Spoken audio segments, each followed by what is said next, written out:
Welkom by hierdie leereenheid oor die visualisering van vorms in grafiese ontwerp. In hierdie les gaan ons ondersoek hoe lyne, kleur en komposisie gebruik word om abstrakte idees in herkenbare vorms te omskep. Hierdie proses help nie net om boodskappe oor te dra en emosies op te roep nie, maar verbeter ook visuele storievertelling wat idees tasbaar en boeiend maak. In grafiese ontwerp, die visualisering van vorms behels die vorming van abstrakte idees in herkenbare strukture deur lyne, vorms, kleur en ruimte te gebruik.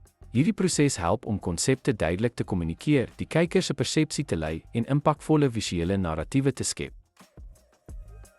Harde kante in grafiese ontwerp skep gedefinieerde, skerp grense, terwyl borselagtige rande 'n sagter, meer tekstuurryke en organiese gevoel bied. Die keuse tussen hulle beïnvloed die ontwerp se stemming, helderheid en algehele visuele impak.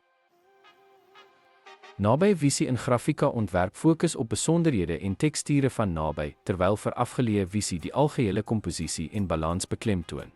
Beide perspektiewe lei hoe kykers met 'n ontwerp omgaan en dit interpreteer, wat die visuele hiërargie en impak daarvan beïnvloed. Ten slotte, die bemeestering van visuele vorms, randtegnieke en verskeie perspektiewe is noodsaaklik vir die verbetering van jou grafiese ontwerpvaardighede. Hierdie elemente help jou om detail met komposisie te balanseer. Deur kykerpersepsie te lei, kan jy impakvolle, duidelike en boeiende visuele elemente skep wat effektief kommunikeer.